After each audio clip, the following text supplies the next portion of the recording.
COVID pandemic set in, trying to keep folks up to date on things that are going on and issues that may affect districts in Florida.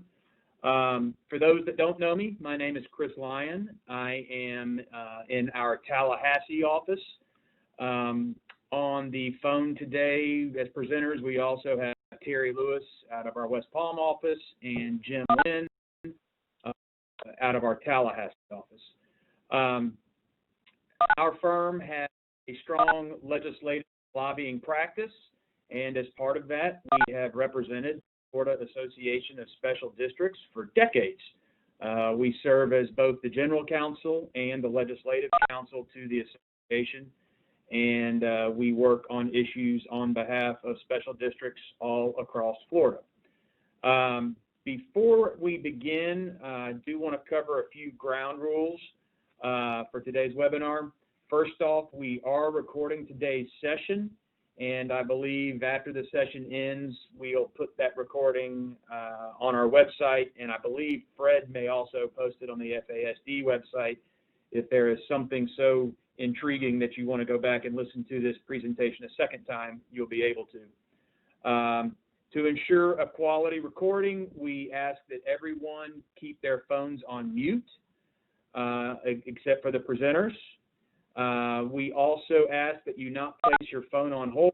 Sometimes when that happens, we get your district or your company's hold music that comes through on the call, and while I'm sure all of us would love to hear your excellent hold music, maybe we'll pass on that just for this 1 hour.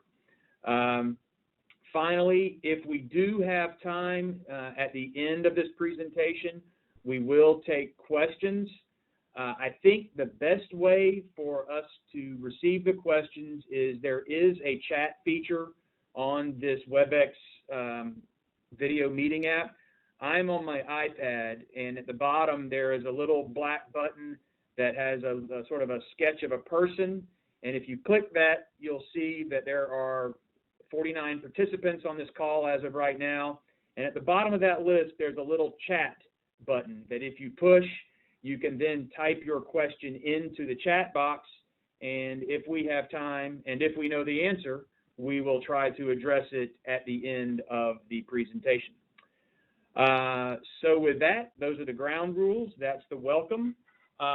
Yesterday afternoon, I believe each of you should have received a written document from us as a legislative update. If you didn't get it directly, I believe Fred Crawford, all from the FASD home office, actually sent the report out to the entire membership. So if you want to follow along, either look for the email probably came from Kelly Erlacher from our firm to the registrants, or look for an email from Fred Crawford at FASD to the entire membership. And we'll basically be using that as our outline for today's conversation. So with that, the last time that we got together and updated the FASD membership was right after the end of the legislative session. It was scheduled to end on March 13th, but as has sort of become normal the last few years, they did extend for a few days to finish hammering out the budget. What ended up happening, though, is because that was right about the time that the COVID pandemic sort of started coming on hot and heavy, the legislature did not actually send the budget to the governor. And unlike your district budgets, the state budget runs from July 1st of each year to June 30th of the following year. So session ended in mid-March. They had a few months there where they could sit on the budget, and they did. They sat on it to wait and see, just, to have the absolute latest numbers and latest economic impact from the COVID crisis. They waited until the last minute to send it to the governor. They sent him a $93.2 billion budget, and when he received it, the governor vetoed about $1 billion out of the budget. That's the largest amount vetoed in state history. And the governor, in his veto address, did note that while he thought many of the vetoed projects had merit, he felt the obligation to save some money for the year because of the uncertainty of the COVID impact. So since that time, there have been a number of legislative leaders who have, primarily on the Democratic side, who have been calling for a special session to deal with the economic impacts of the COVID crisis. At this point, all such requests have been dismissed by the governor and the legislative leaders in the House and Senate. They point to their fiscal responsibility over recent years. Florida have socked away about $4 billion in reserves, a rainy day fund. They also point to the first quarter revenue numbers for the state before the crisis hit were actually above estimates, so they actually banked a little bit of money there. Plus the money that came from the federal government through the CARES Act to the state has sort of helped bolster their budget. So at this point, there is no special session in sight on COVID issues, and where we currently stand is folks are out there campaigning like crazy. We have the primary election in August, followed by the November general election. After that November general election, we expect that they will, as usual, hold committee meetings before session begins in March. The big question right now is what are committee weeks in session going to look like if this pandemic doesn't relax? There has been talk about everything from limiting the number of people in committee rooms to legislators not taking appointments with members of the public, to not allowing the public in the Capitol at all. So nobody really, there's also been discussion of during committee weeks, normally the House and Senate agree on a set of weeks where they will all come and be in Tallahassee at the same time. There has been talk that to limit the number of people here, that the House and Senate might rotate committee weeks, which from my perspective as a lobbyist is the worst of all options because that's essentially double the work. But we're not really sure what coming committee weeks in session are going to hold. I say that, I saw Fred Crawford join the call. That might mean we may have to cancel our normal FASD legislative forum in Tallahassee. If they're not going to allow the public to come and speak to the members, I know other associations that have already canceled their day on the Hill. So it's all up in the air right now. We just don't know where things are going to shake out and what the legislative leadership and the governor is going to do as we draw closer to committee weeks in session. So big question mark as far as next year goes. I now want to move into some of the bills that we worked on last year, that we tracked, that would have impact on special districts in Florida. And I'm going to start out with the first couple. I'm going to turn it over to Jim to pick up a bill, then turn it over to Terry to pick up some bills, and then I think I'll wrap up with the final bill. And if there's still time remaining, we'll take questions. So the first bill that we are proud to say passed the legislature and was signed into law was Senate Bill 1466. This was FASD's priority legislation for the year. And this is something that all of you on the call are probably aware of or have dealt with.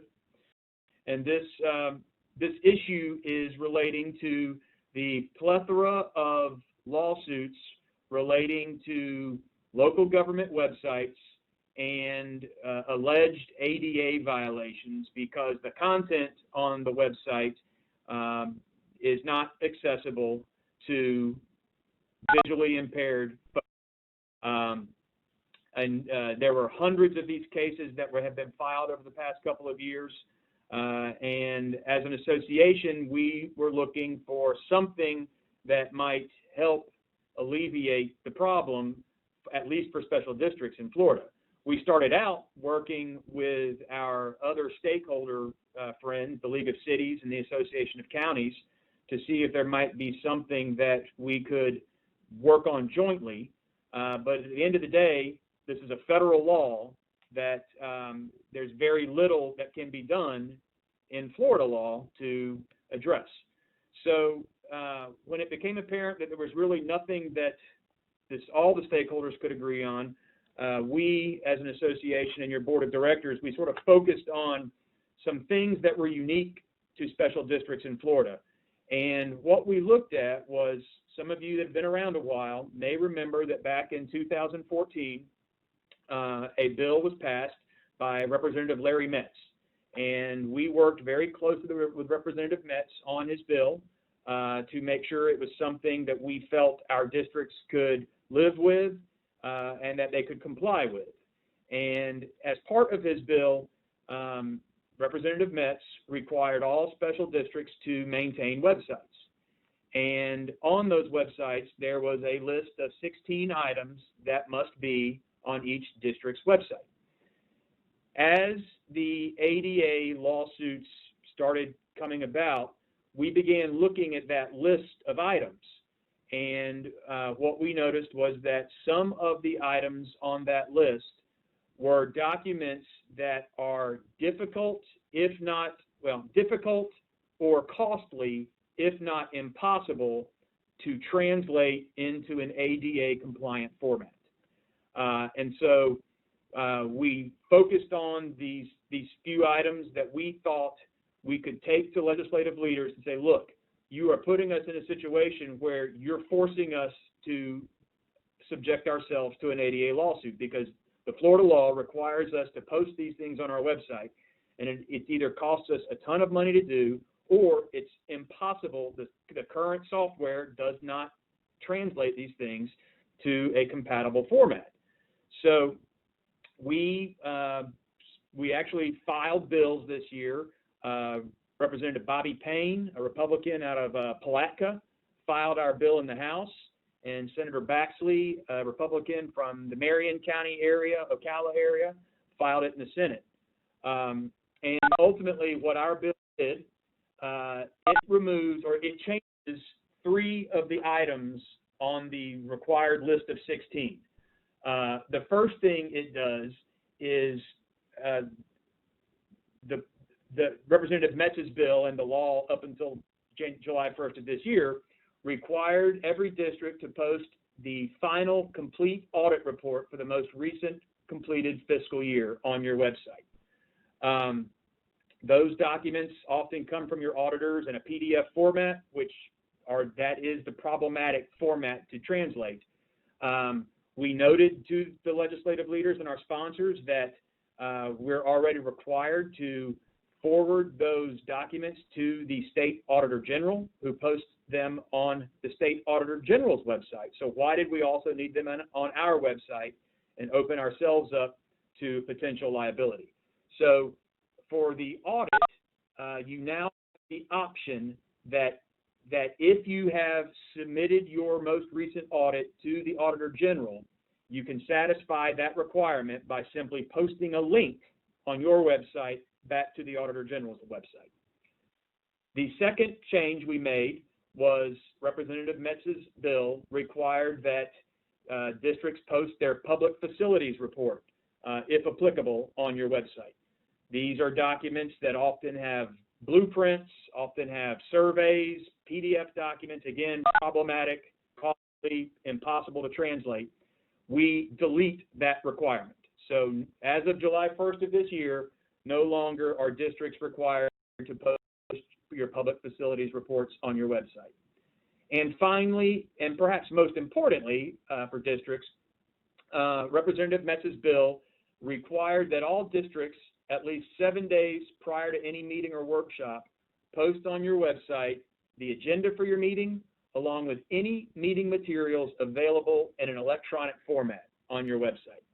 And it was pointed out to us that those backup materials can often be hundreds of pages long, contain the same type of problematic documents that I've been talking about.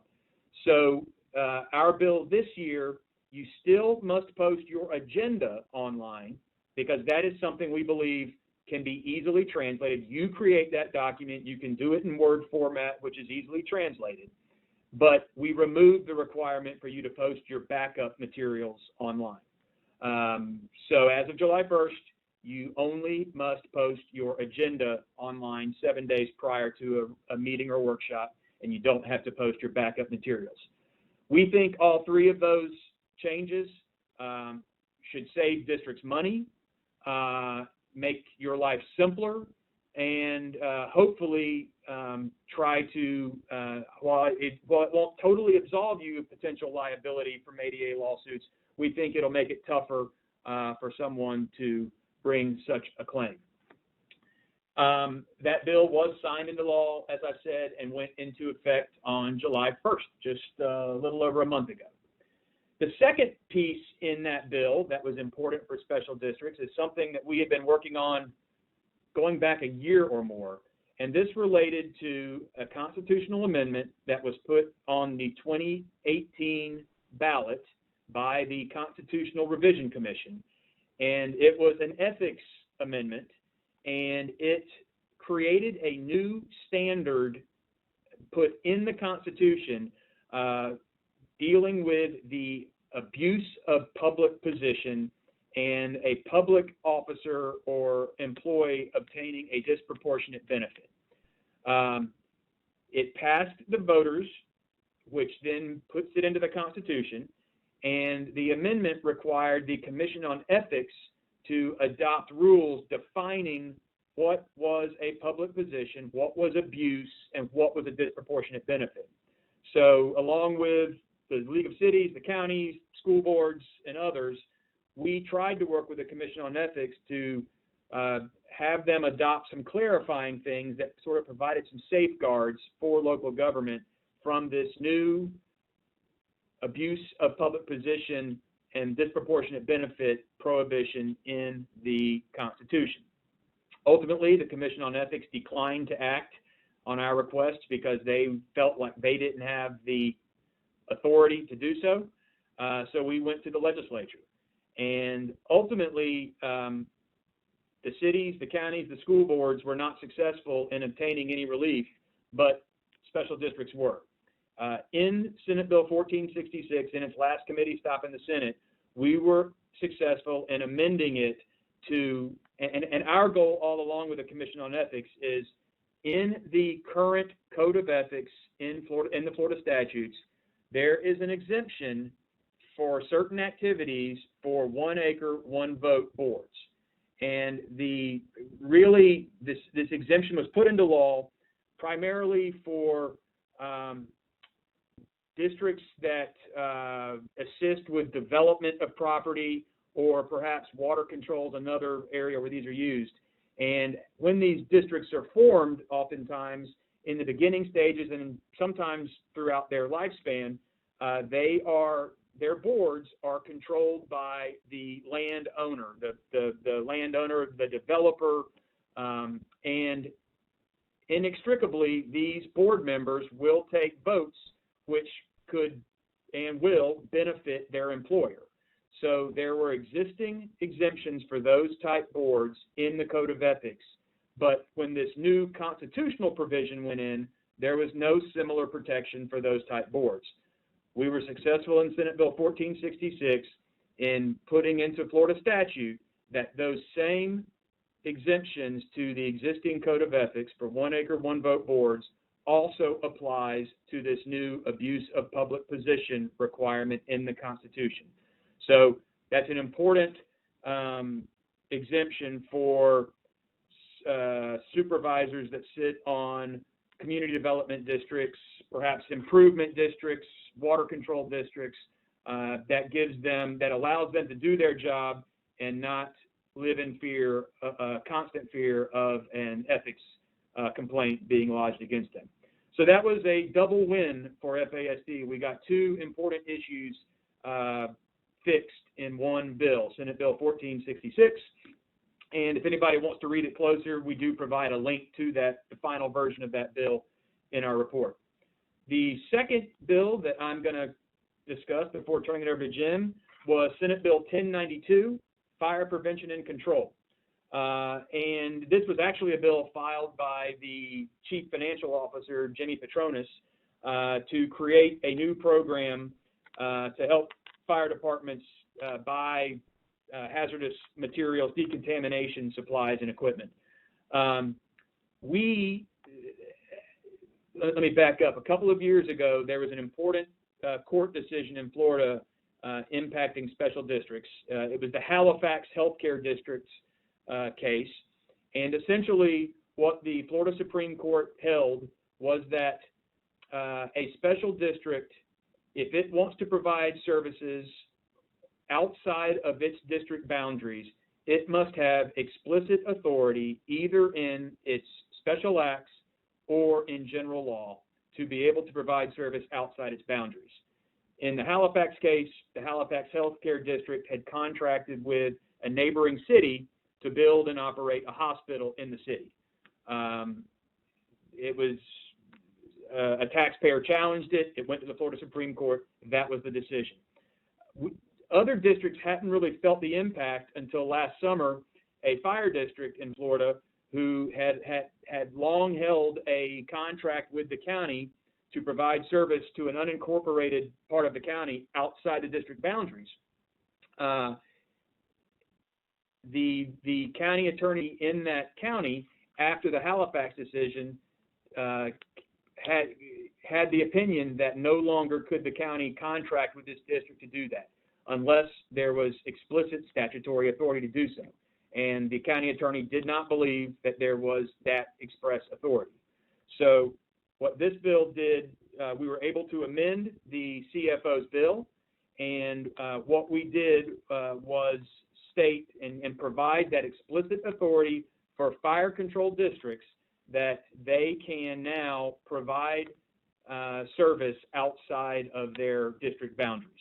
So that was a win, at least for fire districts in the state of Florida. Again, if you want to read more about that bill, we do provide a link to it in our report there at the top of page 3, Senate Bill 1092. That bill was passed and signed by the governor and took effect on July 1st. Those were really the two priority bills we worked on this year for FASD. From here, there are going to be some bills that we just want to mention to folks to make sure you're aware of them because they will and may have impacts on special districts in Florida. The first one is going to be the E-Verify bill, and I'll just give a little introduction to it.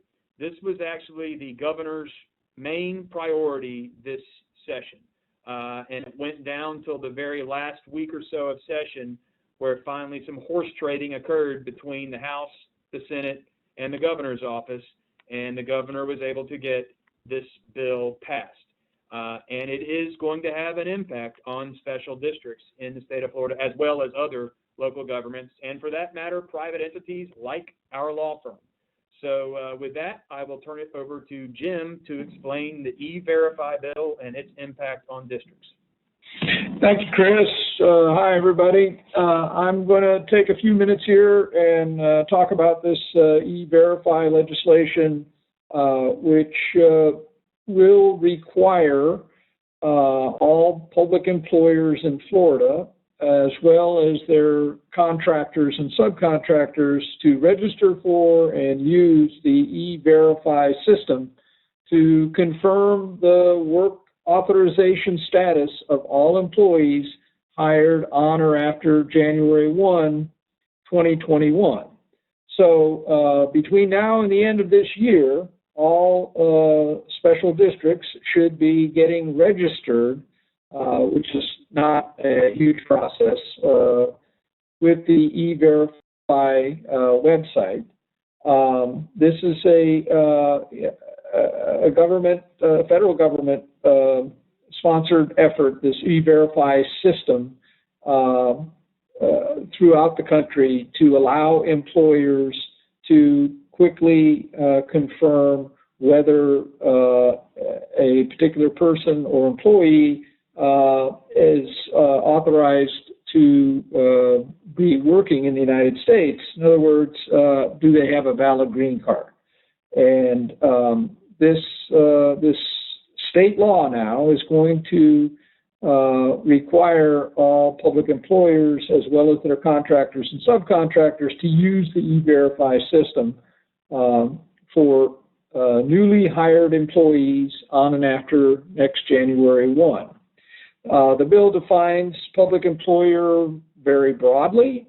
It doesn't expressly mention special districts, but it does say, you know, any entity within state, regional, county, local, or municipal government, whether executive, judicial, or legislative, or any public school district, It's very broad, and it appears to be intended to include all governmental entities. A contractor is defined as any person or entity that has entered into a contract with a public employer or is attempting to enter into a contract, for example, is engaged in the RFP process or similar competitive bidding process to provide labor, supplies, or services to a public employer. And a subcontractor is defined as a person or entity that provides labor, supplies, or services to or for a contractor or another subcontractor. Beginning January 1 of 2021, every public employer, contractor, and subcontractor of public employer must register with and use the E-Verify system. A public employer cannot enter into a contract with a contractor, and a contractor can't enter into a contract with a subcontractor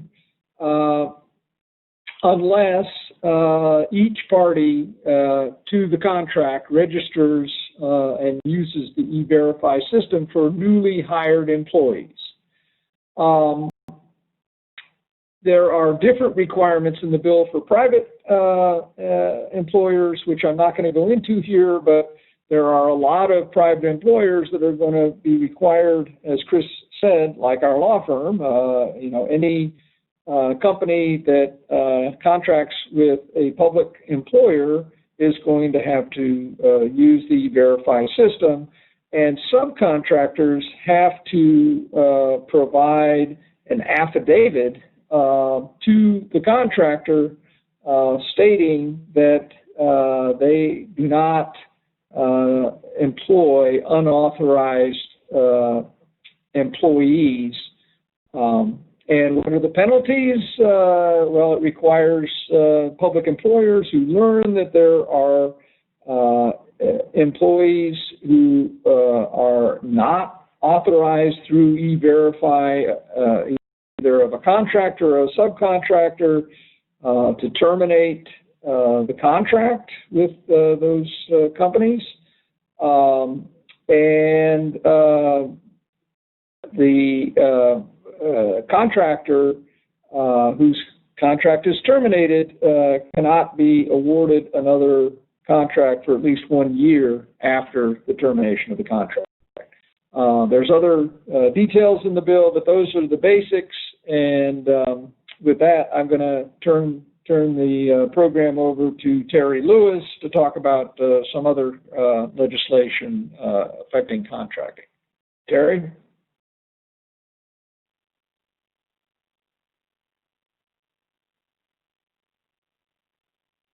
Come in, Terry.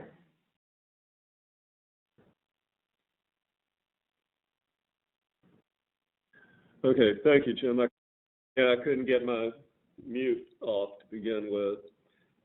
Thank you. Thank you, everyone, for coming and spending your lunch hour with us. The next 4 bills that we'll discuss generally deal with public entity construction.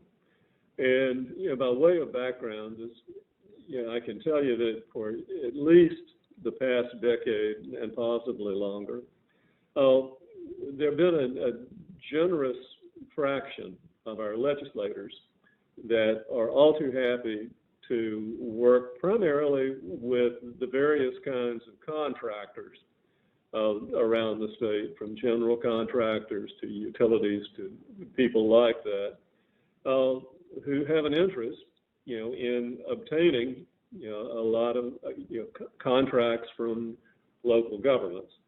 And it seems as though, again, over this at least decade, there's been legislation every year that either wants to limit local government, from engaging in certain kinds of construction contracts on their own, or burdening local government with additional requirements before they can enter into construction. The four bills I'm about to discuss are examples of some of this. This is one that just eases up, on contractors how much can be withheld, as retainage when they're under contract. This is House Bill 101, and for most of my career, when you enter into a contract with a general contractor or any kind of contractor on behalf of a public body, the retainage that you hold over the life of the contract is about 10% of each payment. House Bill 101 does one thing. It limits retainage that you can withhold to 5%, and that's it in a nutshell. So puts the local government at a little bit more risk if you have a non-compliant contractor. That is number one. The second bill, I apologize, I think I missed that. Yeah, it is House Bill 101. House Bill 279 is one of those, again, that puts some burdens on local governments deciding to do a contract or a construction project with their employees, materials, and whatnot. And this, one form or another, this bill has been around for quite a while. But in so many words, it obligates a local government that is going to use its own personnel, its own supplies, to come up with an accurate estimate of what the project is going to cost. Basically, it almost requires an appraisal, or an estimate from an engineer of what the project is going to cost, and obligates the district to set aside 20% of that value for essentially overhead. So the entire thing has to be estimated out. And you also, as a government, have to publish, if you happen to be engaging in an RFP, which is the other part of this, you have to indicate in your request for contract bidding or an RFP that you've got to identify all of the governments that are going to require permits or authorizations of one kind or another. That is that, and like I said, that's well explained in the material that we provided.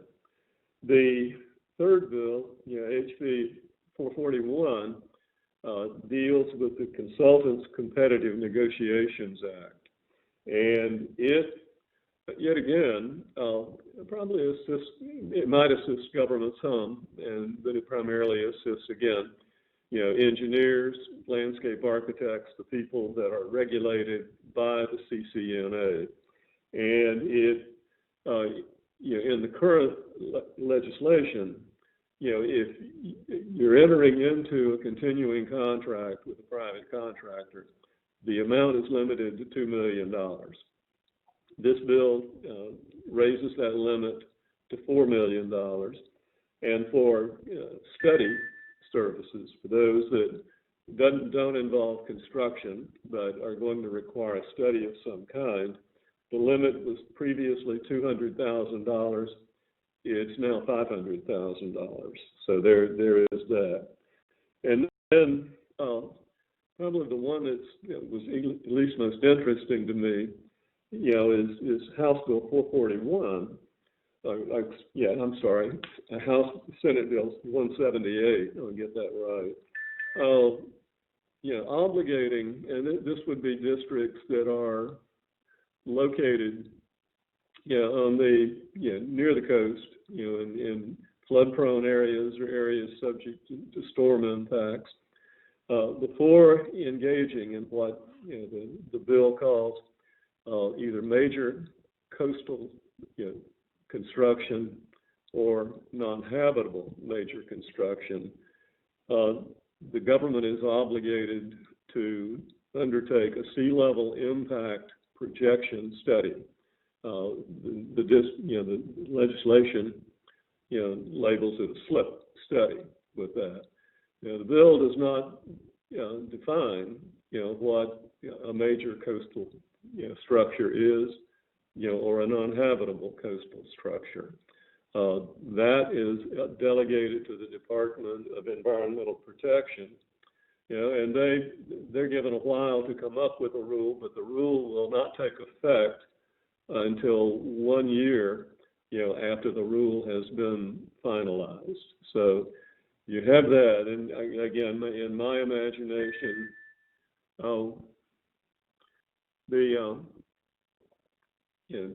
the structures you're really talking about are things like, reconstructed dunes, berms, seawalls, that kind of thing is what comes to mind. Where our office is in West Palm Beach, we look down on Lake Worth, and Flagler Drive, and every time, there is a king tide, or heavy weather, the primary road north-south, Flagler Drive, floods for days on end. Any kind of improvements there, at this point, in my opinion, would obligate the city of West Palm or whoever is going to do the work to do a SLIP study before they can undertake the project, provide it to the department, and have it posted. So that is a relatively hefty piece of legislation, affecting, coastal governments, not just special districts, but cities and counties as well. And those are pretty straightforward. It occurs to me in ending out my portion of this that after doing this kind of work for decades, my observation is that the legislature rarely simplifies things for local government. The only thing I thought about this, the only thing I can think of that the legislature, I suppose, has simplified for local government is state oversight of comprehensive planning. That seems to have disappeared. But other than that, after more than 35 years of doing this, you'd think they would have made some things simpler. But that is that, and with that, Chris, I'm going to turn it back over to you. Okay. That concludes my portion, unless there are questions. Oh, and somebody has a whiteboard up, because I can only see a little bit of the screen. Yeah, same here. Oh, well. Okay, well, thank you, Terry. The last bill that we're going to discuss today, and I'll cover this one, is, and I'll give you all one more chance. It looks like we probably will have time to take a few questions here at the end of this presentation. Again, for those, I'm on an iPad, but at the bottom there is a little black button with a sketch of a person on it, and it lists all the participants in the call. And at the bottom of that list is a chat button. If you have a question, click on that chat button and type it in, and if we know the answer, we will give it a shot trying to answer it here in a few minutes. I believe one question has already come in, and I think we're going to work on that one. So with that said, though, the last bill we're going to discuss is House Bill 5003. That was actually a budget implementing bill, and every year when the budget is passed, there is an implementing bill that goes along with it that makes changes to the Florida statutes to comport with various budget items in the budget. This is budget time, is when lots of games get played. Sneaky stuff happens at budget time. And this is one example of sneaky stuff that happened at budget time.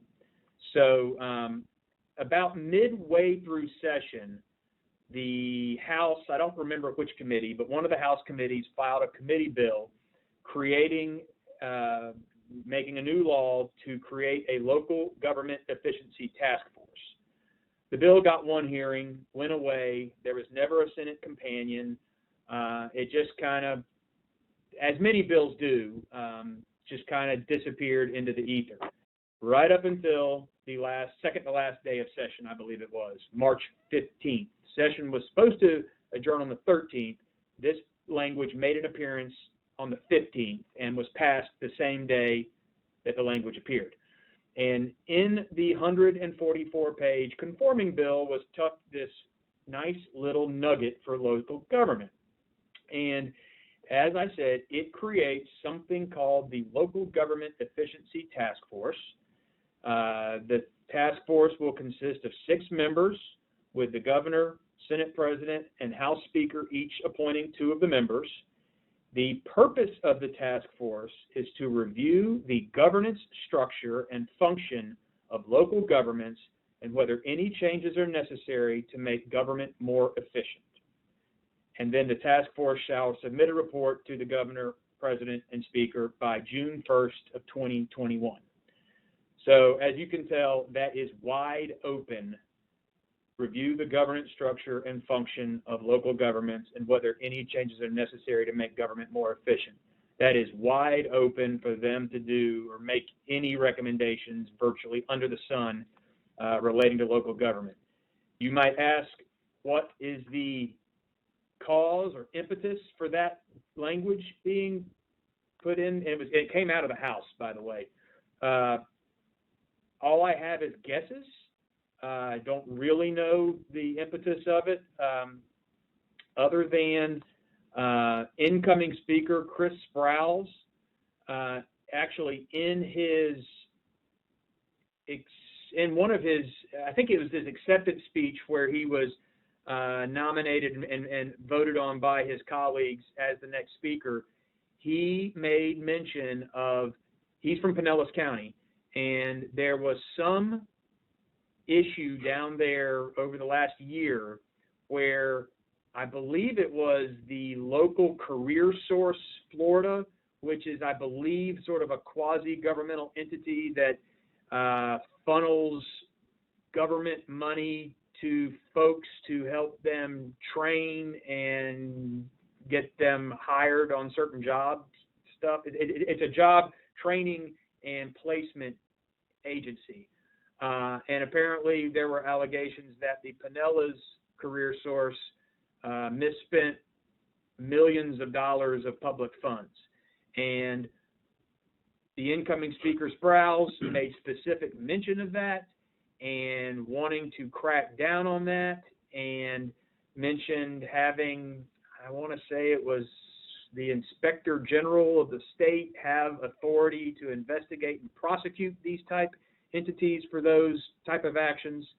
So that's one thought or possibility. It's not really directly related because I'm not sure I consider that a local government, but that he certainly made that a focus in his acceptance speech.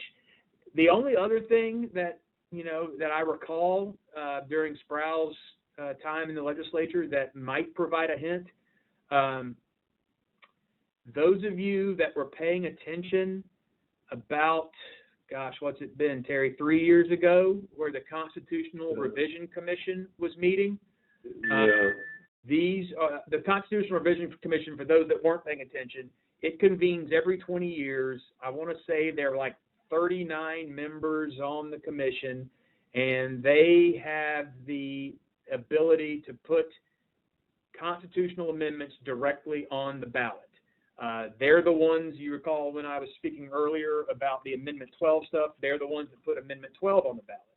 Well, incoming Speaker Sprouse was a member of the Constitutional Revision Commission, and one of the proposals that he filed actually dealt and addressed special districts directly and specifically.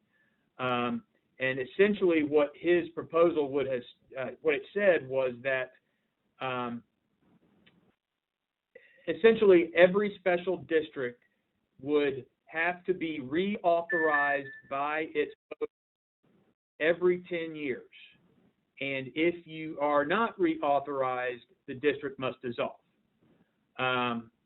we and some other stakeholders met with Sprouse about it, told him the problems it would cause, educated him on the issue.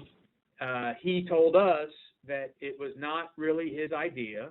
It was actually Representative Metz who had come to him with the idea, and he had filed it as a favor to Representative Metz.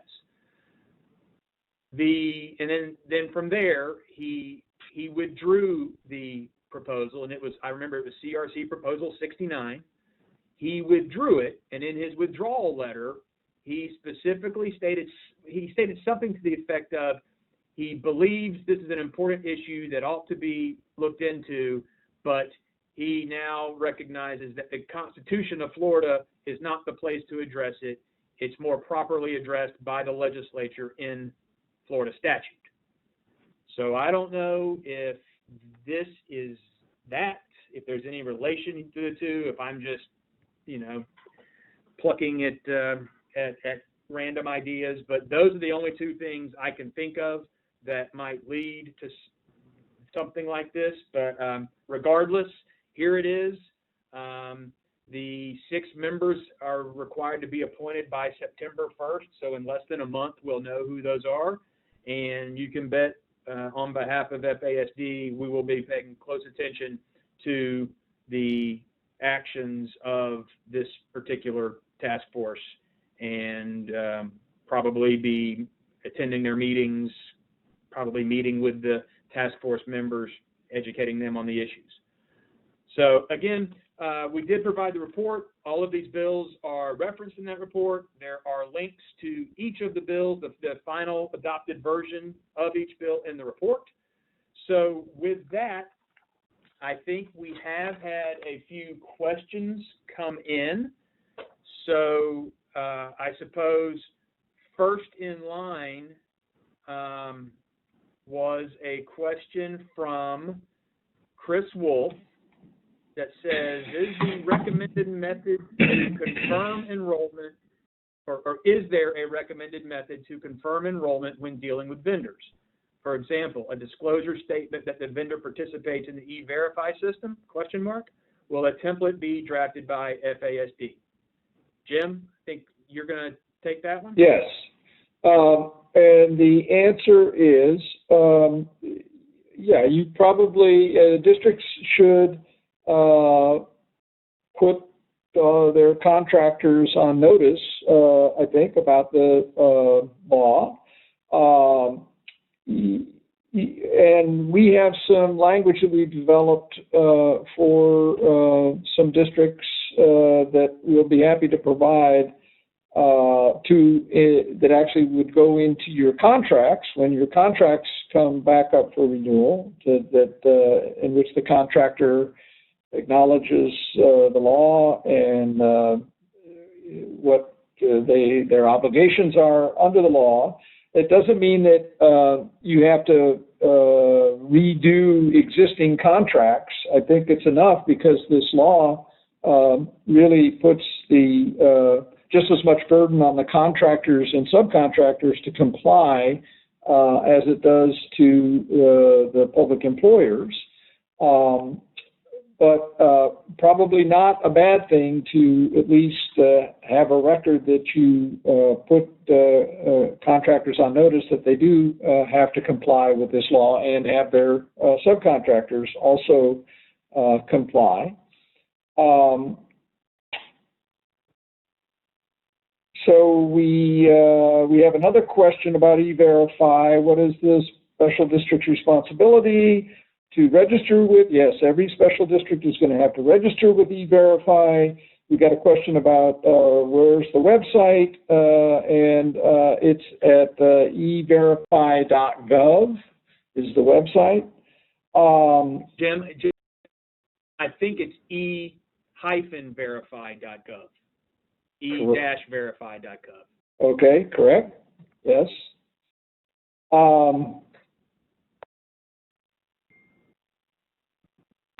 So I guess just kind of repeating, do we need to contact all of our contractors, subcontractors to ensure they register?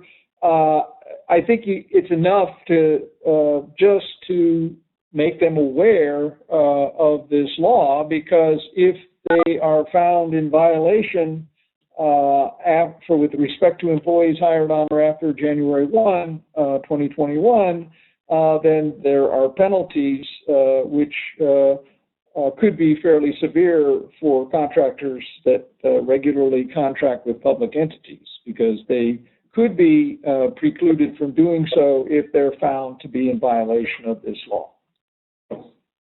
And I see we've got a question about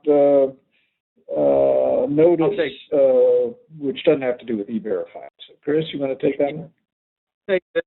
Yep, this is from Deborah Pruitt. Has FASD considered seeking a change in special district law that requires newspaper publication of our regular board and committee meetings? With 2-day-per-week newspaper publication in some areas, it is more difficult to meet the 7-day advance notice requirement. Posting meetings to our website would be more timely and accessible to the public. I absolutely agree with you, Deborah. However, it is not going to happen anytime soon. For the past at least 6 or 7 years, there have been bills filed by powerful members of the legislature that would essentially have moved local government towards an electronic notice system rather than newspaper publication. And not surprisingly, the newspaper industry comes out of the woodwork. And these days, I think local government advertising is probably one of their main revenue sources. And so they are fighting tooth and nail against it. And they ultimately, they don't use that as their argument. They use arguments like the elderly population doesn't use electronic devices, so they won't have notice of these. Rural and poor areas of the state don't have internet access, so those, you're going to cut the rural and poor people out of the public notice requirements. They won't know what their governments are doing. So it ultimately becomes this political football that even though I think the House has actually passed the bill the last couple of years, but the more moderate Senate refuses to move that issue. So we have been supportive of that bill. We have been working with the other local government stakeholders to support those bills the last few years, but it's a very difficult political issue, and just frankly, looking in my crystal ball, I don't see much of a change coming anytime soon. From Larry Shear, PSFRD, I think that's Pinellas Suncoast Fire Rescue District. Does House Bill 5009 also apply to special fire districts? 5009 is not a bill that we reported on. It is not jogging my memory. I'm trying to look quickly to see what that could be. Sounds like a budget bill. No, there was no bill. There's no 5009. If you are referring, Larry, to House Bill 5003, which I did discuss, which that is the Local Government Efficiency Task Force bill, I think the answer is yes. Under that particular task force, they could, I believe, certainly look at fire districts. And again, they're tasked with reviewing the governance structure and function to determine if any changes are necessary to make government more efficient. Now, ultimately, they would have to come back, and the legislature would have to take those actions, which gives us a chance to, if there is something bad that comes out of it, gives us the chance to fight. But certainly, they could look at fire districts and your governance structure and make recommendations relating to fire districts. Terry, I'm going to, oh, right. Okay. No, I so see this the one question. says, yeah, okay. Let's that particular question, I believe, was asked to be replied to privately, so let's not drag that one out on this thing. Yeah. We have 2 minutes left in our call. I'm going to start closing, and unless somebody, oh, okay. Kelly informs me, so we'll do this one quickly, Terry. She says they all say private. Again, This is Larry Shear from Pinellas Suncoast Fire. Does Senate Bill 178, the SLIP bill, apply to new or proposed fire station construction? Pinellas Suncoast Fire Rescue District is on a barrier island. Like I said, when we were talking about the bill, we don't have a definition, of a, major coastal structure in the bill itself. That's being left to DEP, depending, really on where it is on the barrier island. My opinion is that, generally it's probably going to fit in the definition of that. I would expect DEP to take that position. It certainly would be a public, a government-sponsored, government built or funded structure, and again, depending, on, like I said, how close it is to the coast and how flood-prone it is. There could well be, a requirement for a SLIP study, but again, keep in mind that there's savings language in that legislation that says it only applies to projects that are not underway or projects that are constructed all together. If you're underway with it or you have plans to build another fire station, obviously, speed would be the watchword of the day.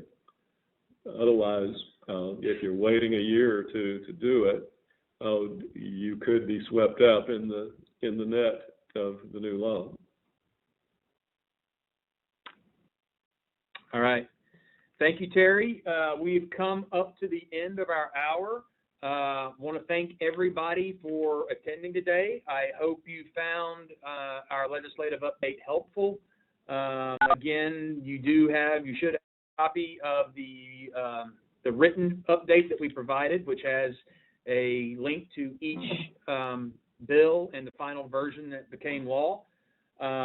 We are recording today's session, so I believe that that will be posted on our website, I think, as well as the FASD website. And then finally, if anybody has any questions that either you were too shy to ask today or just didn't think about in time, or perhaps you think about it after the call, we do have an email address where you can send an email to our firm, and it'll go to Kelly, and she will figure out who the best person is to answer the question, and we'll try to get back to you in a timely manner and answer to your question. That email address is info@lw-law.com. Again, that's info@lw-aw.com. Again, thank you everyone for your time, and I hope everybody stays safe, you and your families and friends. Take care.